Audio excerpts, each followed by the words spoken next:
Hey, what's going on, Ram fans? Mark from Rams Up here. What is the gist of this episode? Well, I'm going to walk through the Rams depth chart as shared by a very reliable third party, kind of bring things into focus. And one of the reasons I'm doing that is I've seen some discussions online by Ram fans who think there's some confusion at a few positions. So I'm going to try to sort through that. And then I'm going to reshare I did this like very nerdy risk assessment of the Rams for, position group by position group, and I'm going to update that, share how I felt about them before the draft and how I feel about them now, and we'll get through some other news and notes. But before I get started, I wanted to, I think it was last episode I shared that trivia question. I had been taking a look at the 2016 draft, and there were four players that ended up playing for the Rams drafted in the first nine. And I was doing a deep dive of sorts into Jimmy G's career. I'm not sure why. It's just what Ram fans do, right? You go down that rabbit hole. Next thing you know, you're looking at Jimmy G's college stats. And I looked at that 2014 draft. And the first thing about the 2014 draft, not a very good quarterback draft. Jimmy G and Derek Carr were the two guys that maybe panned out somewhat. Teddy Bridgewater. But as I was looking through that first round, it hit me that there were seven guys in that first round that ended up playing for the Rams. And I'm going to save that for the end, give that some thought. Seven guys in the first round of the 2014 draft that spent time with the Rams. So moving on here, it is episode 755. And we've been talking about a lot of linebackers, and you think I'm going to talk about James Laurinaitis. Well, actually, I'm not, because I've already done that. I did that episode 655 or 555. I'm not even sure. This episode, I am going to talk about Brian Allen, the center out of Michigan State, and he was drafted by the Rams in the fourth round of the 2018 draft. And all these phone calls, these draft phone calls that Les Snead makes, a lot of them, to be quite honest with you, I think he needs to change up his game a little bit. A lot of them are very similar. But the call to Brian Allen is one I will never forget. If I remember this correctly, he was pretty much not stoked. He was in the middle of the woods, I think on a hunting trip, in a cold night in I think it was in the evening. Maybe it wasn't. Maybe it was the daytime. I'm not even sure. But we get the impression that he was hunched over a fire on a hunting trip in the woods and, hey, was kind of glad to be drafted, but on to his hunting trip. Um, Pretty interesting. Brian Allen. I think that tells you a lot about Brian Allen. And he had a decent career for the Rams, got upended by injuries, though. He was a 2021 Pro Bowl alternate. That was the year he played in the Super Bowl. He was released before the 2024 draft and signed by the Browns. Never got on the field for them, battled additional injuries, and eventually retired fairly recently. But Brian Allen, he is our number 55 for the LA Rams. Now, hey, Jared Verse and Aaron Donald finally settled their differences on the YouTube channel. I'm sharing that photo that was circulating social media. Man, these two guys are ripped, and hey, all in good fun. And I'm glad they sorted it out. And yeah, we kind of knew how this was going to turn out, didn't we? Well, a great Ram of the previous era, syncing up with the next great Ram, a future Hall of Famer potentially as well. Aaron Donald, he'll be first ballot. We know that, and just a matter of checking our watch to see when he does get announced as a new Hall of Famer. Aaron Donald and Jared Verse, pretty cool stuff. Now, I wanted to go through a few things. A lot of this is stuff I've gathered across social media. The first thing is I saw someone propose, Frank Ragnow, the Lions, retired, great center. And so they have a shortage there along the front. And someone suggested the Rams trade Bo Limmer. And other Ram fans were saying, why are we trading our starting center? And people were responding, he's not our starting center anymore. And why are we helping out the Lions? So a few things, just get this straight, right? Bo Limmer right now is the second string center. I don't agree with it. going into camp, you think he'd be listed at least as the starter, and Coleman Shelton, if the coaches think he's eventually going to win the job, fine. But just to hand it to Shelton outright seems a little bit messed up. But no need to trade Bo Limmer. He does provide some excellent depth. And if you're going to trade him, don't help out the Lions. Why would you do that? So, kind of a crazy article, in my opinion. And then there was a few articles popping up. I think it was all linking to the same article about the Rams X Factor, Puna Ford. And this is just an example of content creators stating the obvious. We know what the Rams issue was last year. It was run defense, and that's why they brought in Puna Ford. And we've known that as Ram fans for quite a while. Let's move on. Now, Conate Mumpfield, I presented the fact that in my roster breakdown the other day that he'd be battling Xavier Smith and Britton Covey for a roster spot potentially. And what I'm hearing out of camp is maybe I'm underestimating him. He is making a name for himself, and one observer said that he has a chance to break into that top four, maybe compete with Jordan Whittington and Tutu Atwell for playing time. I'll believe it when I see it, but nonetheless, maybe Mumpfield is very close to being a lock on this roster, or is it too early to say that? Probably too early. Braden Fisk's rehab is going well. That's good to see. And then I saw another article that kind of banged on the Rams, this assessment. They called it the triplet assessment on defense. Who's your best pass rusher? Who's your best inside linebacker? And who's your best safety? And the point they made, or talking about Jared Verse, Omar Speights, and Cam Kinchins. Those are the three players they identified for the Rams triplet. Now, Jared Verse probably is the Rams' best pass rusher, but there were three guys on the team last year that had more sacks than him. Omar Speights, an undrafted rookie, still getting his feet wet. I understand him not being assessed very highly. And then Cam Kinchins, our safety group, bunch of guys that, I don't know who our best safety is, to be honest with you. If you want to throw Quentin Lake back there, but technically, and we'll get into that when I start talking about this, the depth chart that I'm going to share here in a minute.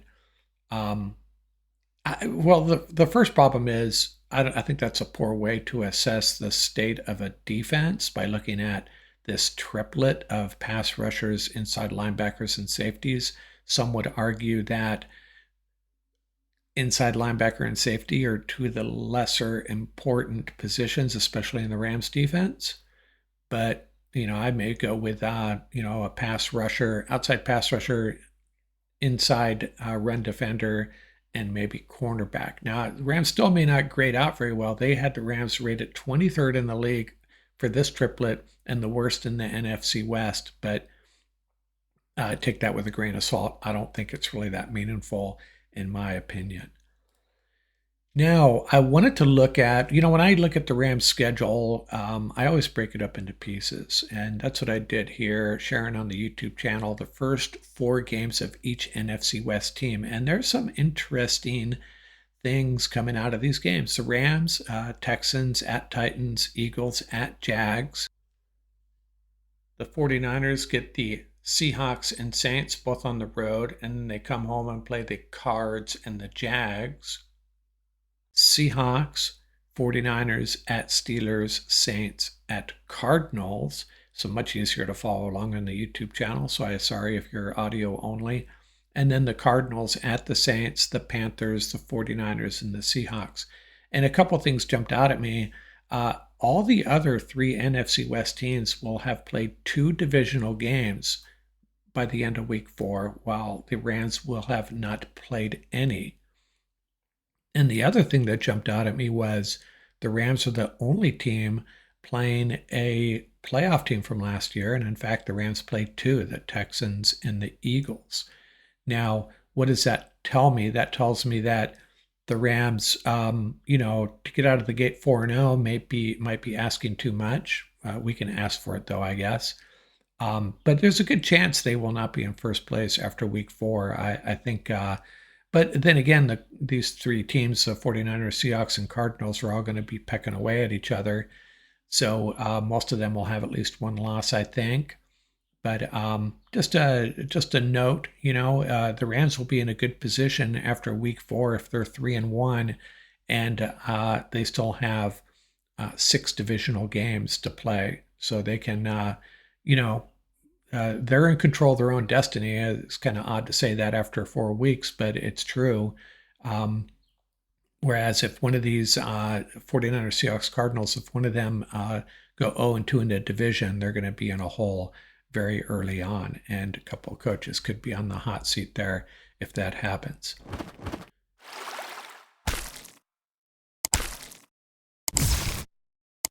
So moving on here, I'm going to go to the offensive depth chart, and this is pulled from Our Lads, sharing it on the YouTube channel. I'm not going to walk through it entirely on the for those listening in on the podcast, but I think Our Lads is the most accurate, and the highlights here. They have the 5 backup offensive linemen as Quisenberry, Dedich, Limmer, Leviston, and McClendon, and those very well could be the 10. Willie Lampkin, he could edge his way in there, I suppose. I'm not presenting this as the final depth chart, just how it's shaken out right now. Now they include I included the wide receiver 3, Atwell, Xavier Smith, and Covey, while Mumpfield they have listed as the backup to Nakua as wide receiver 2. So that's how they shake it out. No real surprises here. Stetson Bennett on the roster. Maybe he isn't. 10 offensive linemen, probably not. But when we get to the defensive depth chart, what you're going to find is, we're up to 54 players, and that's going to be a problem, right? 54 players after special teams, 57. So you're going to have some guys you're going to have to cut, obviously. On the defensive depth chart, is there a real surprise here? I think, as I've stated, you're going to have Murchison and Deshaun Johnson battling for the backup. They have them listed as backups to Fisk at defensive end, Ford and Davis as the nose tackles, Turner and Hamilton as the defensive tackles. Now they have Troy Reeder as a starting left inside linebacker. Don't yell at me. I'm just the messenger here. Now, someone on the YouTube channel predicted that the starters would be Landman and Spates on opening day, and then by week 4 or 5, Paul has broken in as the starter. But the problem is right now they have Paul backing up Spates, so I don't know how I feel about that. I'll have to get maybe talk to Ian about his thoughts on how these linebackers will be used, who will be paired up. There will be a lot of downs where there's only one linebacker, obviously. And in those cases, do you want a coverage linebacker, your one man in the middle to help against the unexpected run? Yeah, I don't know. Well, a lot of time to figure all that out. And then at nickel back, they had Quentin Lake as the starter and Josh Wallace as the backup. And there's a lot to figure out here, just sharing what Our Lads is proposing right now. And Tanner Engel as the backup to Cam Kinchins at free safety. And Curl and McCullough are the strong safeties. So Engel on this final roster, not quite sure about that. So yeah, just a snapshot of the defensive depth chart. Now, I wanted to share this risk assessment, I called it. Nerding out on you here, sorry. And this is how I felt about the offense pre-draft and pre-free agency. At the quarterback position, I thought we were all green. So here what we're saying here on the YouTube channel. Green is we're good. Yellow, a little concern. And red is warning. Alarm bells going off. We better do something. And at quarterback, I felt we needed to find a reliable backup. And the next great thing, this was when Jimmy G hadn't been signed yet. Probably should have had that yellow. But, Stafford, and maybe Stafford alone is enough to make this green. The running back situation, I called it green, although I thought it would be nice to add a speedster in the draft. And then offensive line, this was when Liur hadn't been re-signed yet, who was our left tackle. and it goes a lot deeper than that, actually. And tight end, I said it would be nice to add a great rookie. Hey, pat myself on the back there. And then the wide receiver issues, no Cooper Kupp, no Devontae Adams. What are we going to do there? So short-term and long-term concerns. And how do I feel about that today? I feel a lot of green on the screen here. Quarterback, we probably still need to find our next great quarterback. When do we do that? When should we be concerned? The running back, I feel we're solid. We appear to be four deep, and Jarquez Hunter added that speed that I was asking for. Offensive line, the only group on offense that I call yellow. I'm just not convinced our depth is acceptable, especially at the tackle positions with McClendon and Quisenberry, apparently. And the tight end group, well-rounded group with a second-round rookie that is already flashing. And then wide receiver, suddenly a strength again with Devontae Adams, and I really like what Mumfield's showing. Jordan Whittington is going to make some noise this year. I feel very strongly about that. And how did I feel about the defense a couple months ago? Well, interior defensive line. Hey, this is, might sound like a genius here, but every single Ram fan I know would have said the same thing. We need a big body and rotational help to slow down the run. Outside linebacker, I thought we were okay. And then linebacker, meaning inside linebacker, we needed to upgrade and add some depth. So that was solid red. And cornerback, what I've been saying all along, and I don't think this has changed, we need a solid CB1. I called it yellow, though, because we do have a lot of guys with experience. And, guys that are, Darius Williams was, I don't think, 100% early in the year. Kobe Durant seemed to be getting better every week. And we added Emmanuel Forbes at the end of the year. So, I called it yellow. And then the safety group, I called it green, although it'd be nice to add a veteran or a rookie backup. How do I feel about it today? How do I feel about it here on June 7th? I feel like the interior defensive line, we added the veteran and we added young talent, Poona Ford and Ty Hamilton. So that's green. Outside linebacker, we improved a group that was already solid, adding Josiah Stewart. We expect Josiah Stewart or Brennan Jackson or both of them to have an impact of some magnitude. And the linebacker group, still not a strength, but we did improve it, adding Poop Hall and Nate Landman. Again, no future Pro Bowlers here. Well, Poop Hall, maybe, who knows? But until we see it, I got this as a yellow risk assessment. And cornerback hasn't changed. Still need a solid CB1, in my opinion. Akilo and Darius are fine, but that's about all you can say about them. Akilo did make some big plays. And Kobe Durant, like I said, he making impact plays late in the year. I've liked that guy from day one, and he seems to be getting better every year.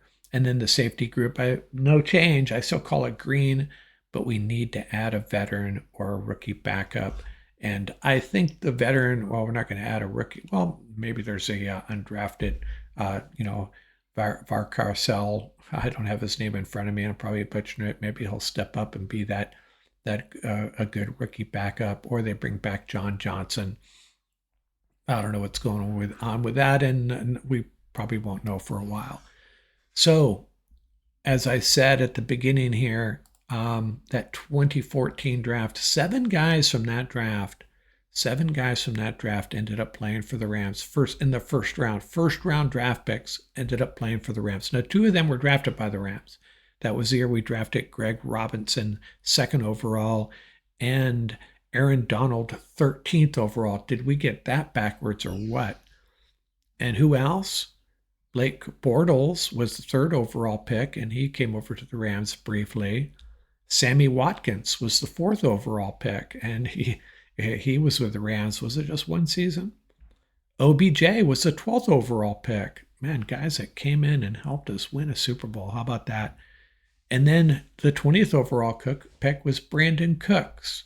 And number 29 overall, Dominic Easley, who played for the Rams in that Super Bowl loss. So pretty incredible. I thought the 4 of the top 9 draft picks in 2016 was pretty amazing. All of them having played for the Rams at one time or another.